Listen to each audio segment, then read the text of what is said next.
तर आपण पाहतोय आमचे प्रतिनिधी गिरीश कांबळे सध्या रेल्वे स्टेशन परिसरात आहेत आणि ही दृश्य आपण पाहतोय रेल्वे स्टेशन परिसरात अगदी कानाकोपऱ्यापर्यंत हे भगवमय वातावरण पाहायला मिळतंय।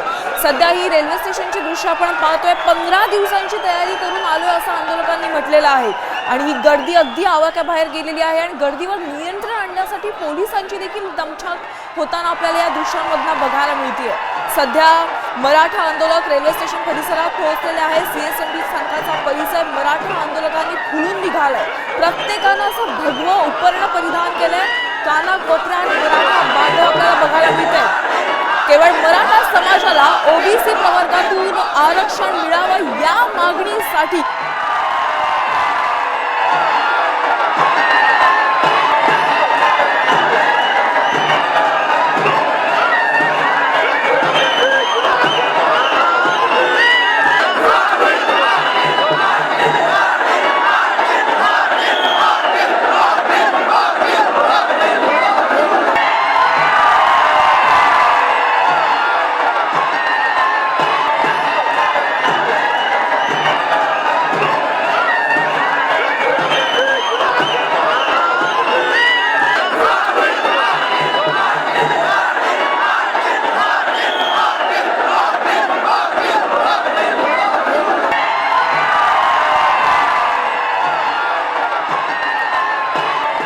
या ठिकाणी सीएसटी रेल्वे स्थानकावर आहे आणि आपण आता जी परिस्थिती पाहिली त्या आंदोलक आहेत ते मुंबईत दाखल झालेले आहेत। आझाद मैदान कमी पडलंय त्यामुळे यासोबत वरून पाऊस पडतोय त्यामुळे लोक या ठिकाणी रेल्वे स्थानकावर आलेले आहेत आणि त्यामुळे या ठिकाणी मोठी गर्दी ही सध्या रेल्वे स्थानकावर पाहायला मिळत आहे। जोरदार घोषणाबाजी सध्या या रेल्वे स्थानकावर पाहायला मिळते। हलगीच्या तालावर या ठिकाणी ठेका धरत जरांगे पाटलांच्या नावाची घोषणा करत मराठा आरक्षणासाठी मराठा आंदोलक आक्रमक झालेले आपल्याला पाहायला मिळतात। हे सर्व मराठा आंदोलक वेगवेगळ्या भागातून जिल्ह्यातून या ठिकाणी आलेले आहेत। कुठून आलाय? सांगली जत किती दिवस राहणार आहे? 10 दिवस जोपर्यंत निर्णय लागत नाही तोपर्यंत आम्ही जात नाही।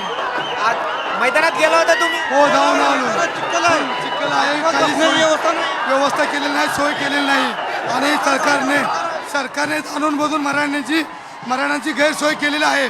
त्याचा पश्चाताप त्यांना सोसावा लागेल। अजितदादा पवार आणि एकनाथ शिंदेनी ज्या फडणवीसला पाठिंबा दिला आहे त्याने मराठा समाजासाठी त्यांचा पाठिंबा काढून घेऊन आपल्या मराठा समाजासाठी त्यांनी हे सरकार पाडावं व मराठा समाजाला न्याय मिळवून द्यावा।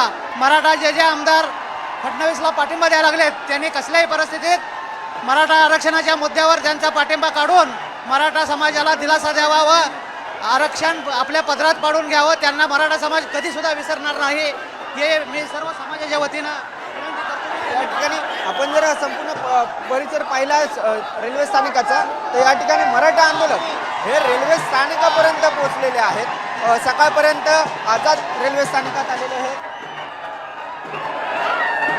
25-30 जण आहेत माकडं त्यांच्यामुळे आपल्या 18 किलोमीटर लोक थांबले तिथे यायचे।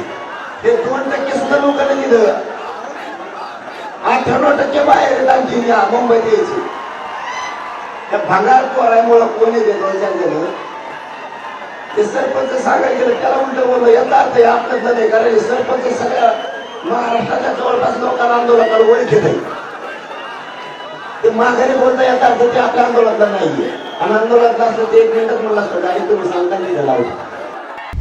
आता isakal.com आहे देशातील नंबर 1 ची मराठी न्यूज वेबसाईट।